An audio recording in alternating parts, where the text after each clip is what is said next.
Ah, le RGB, on aime ou on n'aime pas, mais une chose est sûre, ça peut vite revenir cher et foutre le bordel en termes de câbles, mais j'ai peut-être un début de solution pour ceux qui aiment le RGB avec des ventilateurs, parfait pour rester dans le thème des P12 testés il y a quelques semaines. Si on veut trouver un bon ventilo RGB qui n'est pas un modèle générique avec un sticker dessus, des bonnes performances et qui coûte pas un bras, c'est pas si facile en fait. Par exemple, quand on voit le pack de 3 ventilos Corsair à 140 €, c'est clair que ça refroidit un petit peu.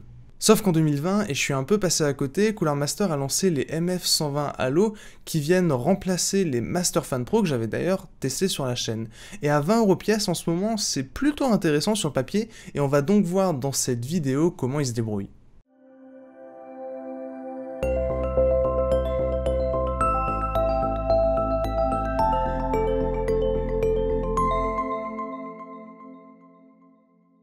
On commence avec le bundle et c'est nickel, il y a ce qu'il faut avec 4 vis de montage et un clip pour faire le raccord entre deux câbles à RGB qui est un vrai plus, même si ça change pas le fait que ces connecteurs sont vraiment pas ouf.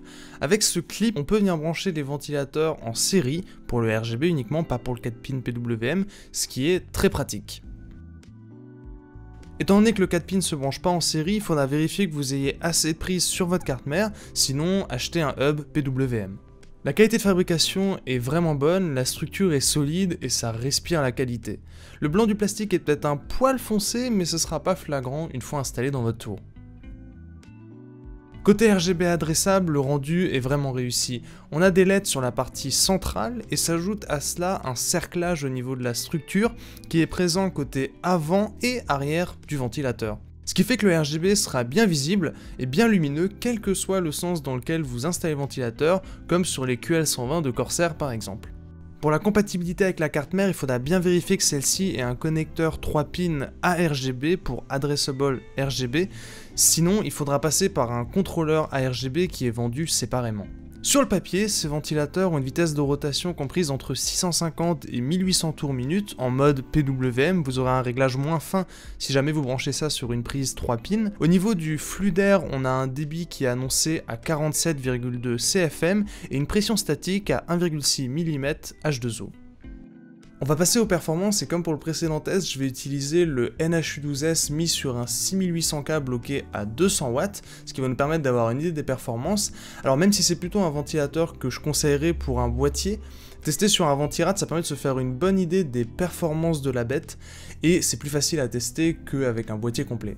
Pour se faire une meilleure idée, j'ai aussi retesté 4 autres ventilateurs, les NF-F12 de Noctua, les P12 d'Arctic, les MF120 Pro de Cooler Master, donc l'ancienne version, et les LL120 de Corsair. Comme on peut le voir, à 1000 rotations par minute, les MF120 font un peu moins bien que les LL120 avec 2 degrés de plus. Alors étonnamment, les MF120, l'ancienne génération de Cooler Master, a des températures proches des P12, mais ce qui est important de noter, c'est qu'à cette vitesse de rotation, ils ont un bruit qui est assez désagréable et ils vibrent aussi un petit peu, donc c'est pas vraiment exploitable en pratique.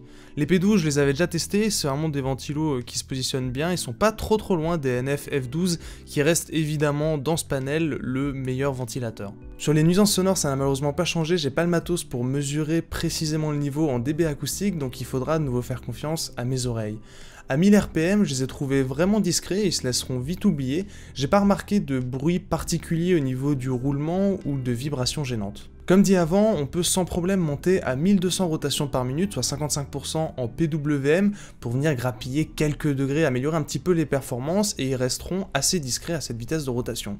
En conclusion, même si ces ventilateurs sont pas aussi performants que des modèles plus haut de gamme ou que l'ancienne génération, ils ont l'avantage d'avoir une excellente qualité de fabrication, un fonctionnement silencieux, du RGB qui rend super bien, tout en utilisant des connecteurs standards qui vont fonctionner avec toutes les cartes mères récentes. On peut citer en concurrent Easy DIY qui fait du pack de 5 ventilateurs ARGB à moins de 40 €, mais ce qui me dérange un petit peu c'est que ça semble être du produit très générique d'une usine quelconque, sans test sérieux dispo et du connecteur propriétaire vers un contrôleur RGB. Les P12 Bionics ARGB que j'ai pas encore pu tester ont un prix plutôt agressif aussi, mais ils utilisent un connecteur propriétaire côté ventilo et je trouve le RGB moins bien intégré. Ce qui fait que de mon point de vue, ces MF120 Halo sont un très bon choix de ventilateur de boîtier ARGB, surtout si vous n'avez pas un budget illimité, mais je les conseillerais quand même pas spécialement pour mettre sur un ventirad ou un radiateur de water cooling, puisque c'est pas le domaine où ils excellent. Voilà, dans tous les cas, j'espère que cette vidéo vous aura plu et que vous en savez un petit peu plus maintenant sur ces ventilateurs. Si vous avez des questions, n'hésitez pas à les poster dans les commentaires. Vous pouvez aussi vous abonner à la chaîne pour ne pas rater les prochaines vidéos, et on se retrouve très bientôt pour plus de contenu.